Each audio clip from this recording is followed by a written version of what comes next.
Assalamualaikum warahmatullahi wabarakatuh, saudara-saudara sekalian yang berbahagia. Banyak juga ada pertanyaan datang ke saya. Apakah dalam membuktikan adanya tidaknya tindak pidana itu yang perlu dibuktikan terlebih dahulu adalah unsur mens rea-nya atau actus reusnya? Ya, ini penting sekali dalam rangka untuk melihat bekerjanya hukum acara pidana dalam menegakkan hukum pidana material ya.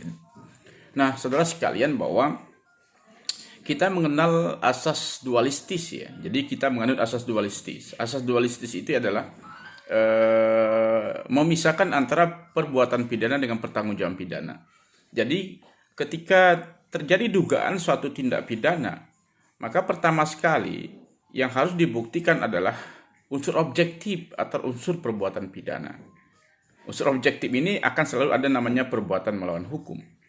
Setelah unsur objektif terpenuhi dan ada perbuatan melawan hukum dalam arti PMH dalam hukum pidana atau wadirah telah, saudara sekalian, maka baru kita membuktikan bisa nggak dia bertanggung jawab dalam konteks hukum pidana, masuk ya unsur subjektif.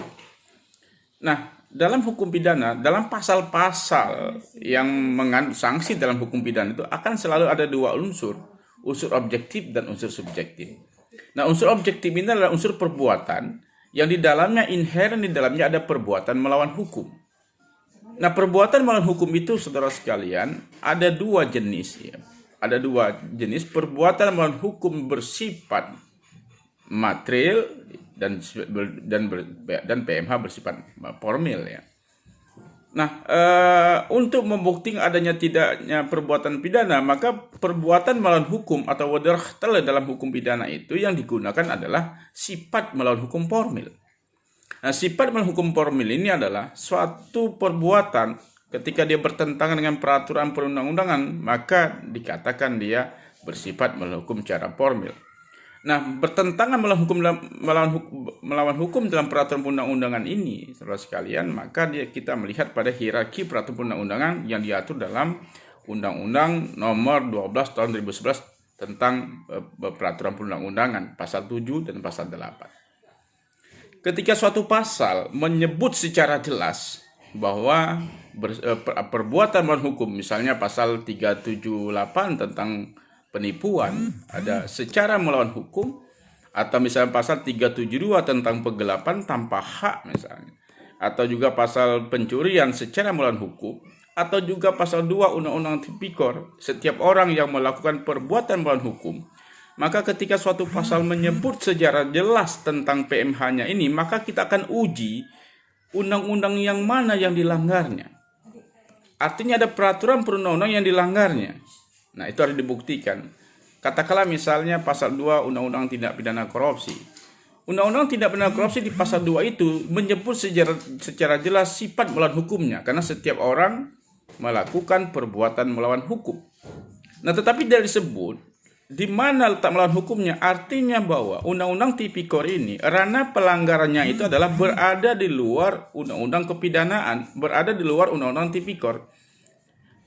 Misalnya contohnya pengadaan barang dan jasa, terjadi markup, terjadi penyalahgunaan prosedur atau kewenangan di Undang-Undang Pengadaan Barang dan Jasa, dan Undang-Undang Pengadaan Barang dan Jasa peraturan undang-undangnya tidak mengatur, memberikan sanksi, sehingga ketika terjadi penyalahgunaan ini terkait keuangan negara, maka ditarik pada Undang-Undang Tipikor, saudara sekalian. Nah, berbeda halnya kalau seandainya undang-undang khusus ya, yang sudah mengatur secara sistematik, misalnya undang-undang kepabeanan, terjadi penyeludupan. Nah, penyeludupan itu ada kerugian keuangan negara, tetapi perbuatannya, sanksi pidananya, dan juga pertanggungjawaban pidana diatur secara sistematik dalam undang-undang kepabeanan. Sehingga berlakulah asas lex specialis sistematik derogat lex generalis. Undang-undang khusus yang secara sistematik inilah yang akan diterapkan, bukan undang-undang tidak korupsi. Itu sebagai contohnya. Nah, kemudian kalau seandainya sifat melawan hukum itu tidak dijelaskan, tidak disebut secara jelas di dalam pasal per pasalnya, maka dengan dilanggarnya atau terpenuhi unsur-unsur objektif dalam pasal-pasal tersebut, maka inherent di dalamnya otomatis ada bersifat melawan hukum. Contoh pasal 3 Undang-Undang Tipikor. Pasal 3 Undang-Undang Tipikor tidak menyebut sifat berlaku hukumnya, tapi ada penyalahgunaan kewenangan, kekuasaan, atau kesempatan karena jabatan. Nah, kalau ini terbukti saudara sekalian, maka inherent di dalamnya dia bersifat melawan hukum.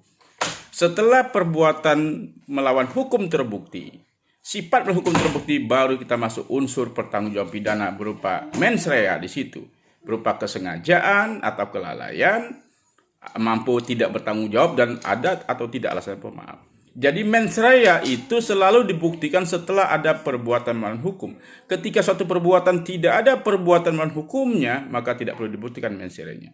Demikianlah untuk masukan hari ini. Semoga kita semua dalam kondisi yang baik, sehat. Salam sehat selalu. Semoga Allah Subhanahu wa taala melindungi kita semua. Amin ya rabbal alamin. Terima kasih. Wassalamualaikum warahmatullahi wabarakatuh.